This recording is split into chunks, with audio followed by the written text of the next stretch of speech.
or 15 teeth. These fishermen, they do tend to sometimes, shall we say, exaggerate the truth. And they say, I got one that was this big.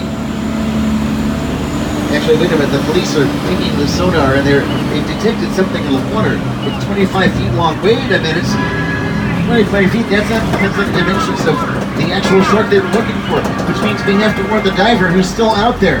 I don't see him though. Sir, there he is. You gotta get back in the boat. Now.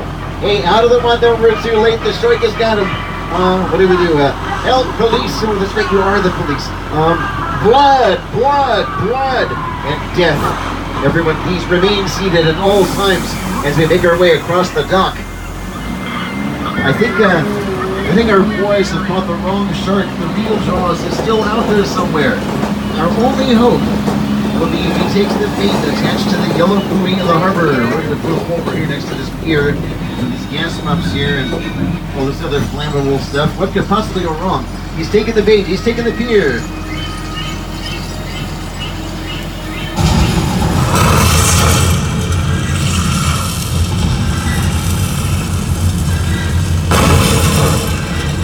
Uh-oh, on the right, look out!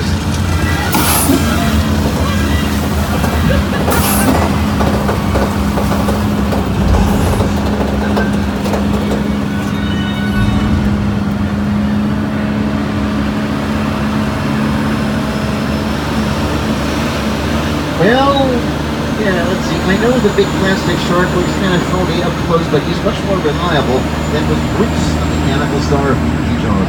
That's a much more line shark. The shark was frustrated. It didn't really work all the time. It didn't work hardly at all. Wherever we were on time, hear the radio.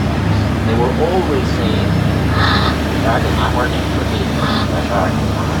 We just waited around. We just waited around. The shark was grown up to a wild animal. So I did order shark a lot. In case you're wondering, Bruce the Shark from Jaws was named after Steven Spielberg's attorney. These Amity Island sets also appeared in season 3 of The Good Place, and they became the town of Cabot Cove, Maine, for the television series Murder, She Wrote, with Angela Lansbury as Jessica Fletcher, the daring author detective.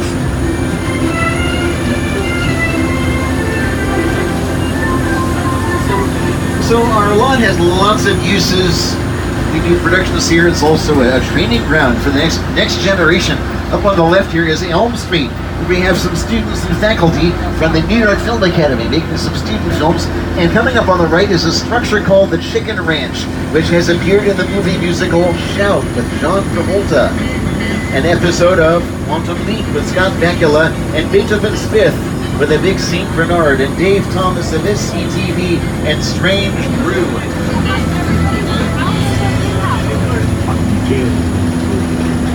Our Never Have I Ever from Mindy Kaling has been filming over to the left of us here on Colonial Street, a street which you might also remember as Wisteria Lane, the main setting for a lot of the action in ABC's Desperate Housewives.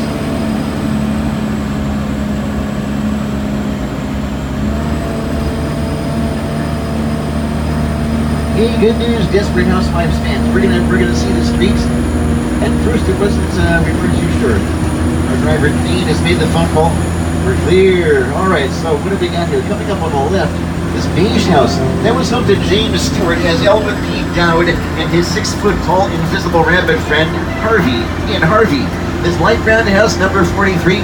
Wasn't always number 43, it was once 1313, as in 1313 Mockingbird Lane, home to the Munster family in the 60s sitcom The Munsters with Red Gwynedd of Monte Carlo. To the right of us, the light brown house with that truck there in the driveway. You can see that house in the commercial for Armor All with John Cena, where you see John Cena standing in that driveway holding his car up over his head, and he says, "We are both in tip-top shape." Finally, we have Michael Schur, creator and producer of Brooklyn Nine-Nine, Parks and Recreation, The Good Place, and the upcoming Sunnyside. He brought us an earlier NBC show called Abby's with Natalie Morales. The house over here to the right was the title location for Abby's with Natalie Morales in the title role. Abby, played by Natalie, was operating a bar out of the back of that house, maybe with or without the proper liquor licenses. And Kelowna Street also appears, in a couple of music videos. All Star by Smash Mouth, and It's a Beautiful Day by Michael Bublé. This is also where Tom Hanks and Bruce Dern lived in the 1989 film The Burbs. Christina Ricci came here to film part of the Casper movie. Nellie and Kelly Rowland shot Nellie's Dilemma music video here. You know about those Desperate Housewives. Tom Wilson, Stephen First shot a scene from Animal House around some of these sets. And Colonial Street also once became a wintry Grand Rapids, Michigan. During the holidays, in a scene from the film Why Him? With Bryan Cranston, James Franco, Zoe Deutsch, also Gene Simmons and Paul Stanley. Half of the classic rock band Kiss, they played themselves in Why Him? Alright, now we're going to leave Colonial Street behind, we're going to leave civilization behind, and head deep into our wilderness area, and up our wilderness road. We're going to hear again now from director Ron Howard. At the beginning of the tour, on the front lot, Ron was talking about the making of Apollo 13. And now on the back lot, he's going to talk about the making of what would be one of his next films, the live-action How the Grinch Stole Christmas. Ron? One of the biggest creative challenges that we faced on How the Grinch Stole Christmas was to bring the storybook world of Dawson's Creek to life. Some of the most talented artists in Hollywood worked for months to create a living, breathing movie. When it was all done, they built an entire city. And the fantasy world of Dr. Seuss became a reality. So, downtown Newville was inside stage 12. A big one of the front lot currently used for the hoists. Suburban Newville was constructed as an exterior set on the back lot. The Newville groups are going to be coming up here. Here's Jim Carrey as the Grinch.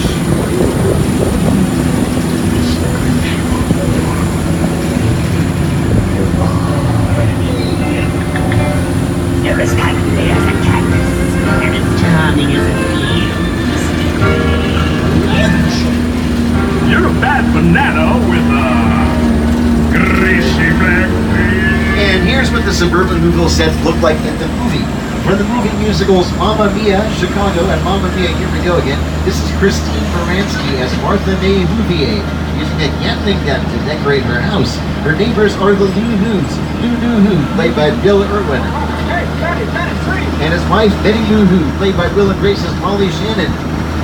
The narrator of the film was Anthony Hopkins, who a few years ago portrayed Alfred Hitchcock on the big screen. Speaking of which, next up are the Bates Motel and Psycho House from Alfred Hitchcock's classic thriller Psycho. We're going to stop the tram here for a few moments. I'm going to get some photos and video.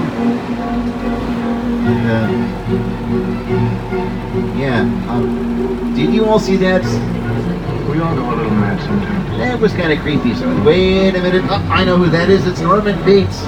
This is taking a very creepy turn. Uh-oh, she's dead, wrapped in plastic. And Dean, you know, I think we might have overstayed our welcome. It looks like it's time for us to check out of the Bates Motel.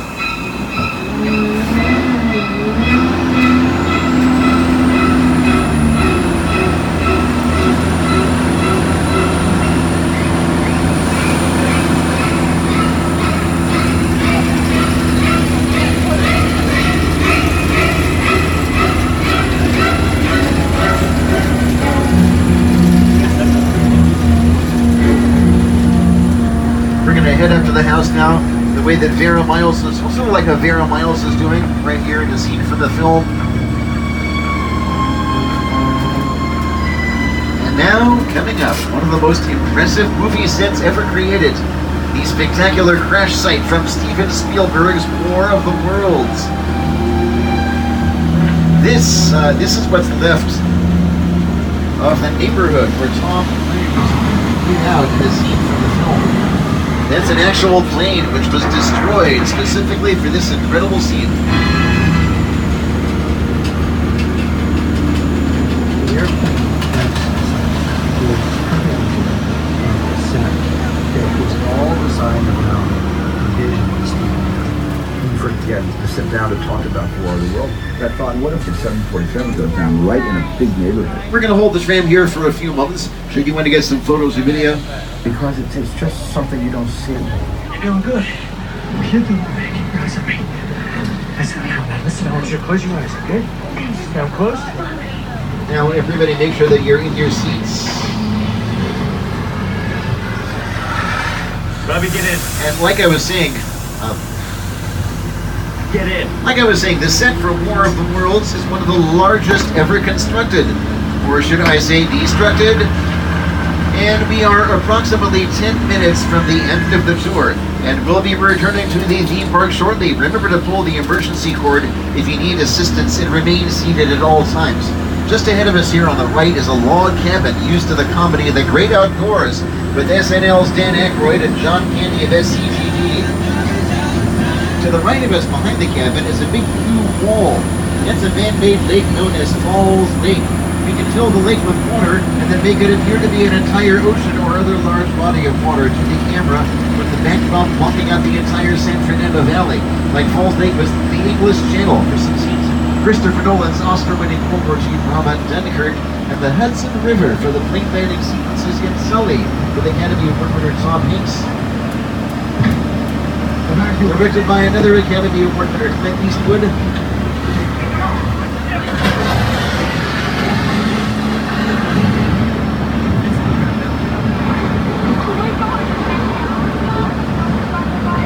Folks, I just heard that somebody on the tram is a witness from the Federal Protection Program who's being pursued by the international criminal mastermind Owen Shaw.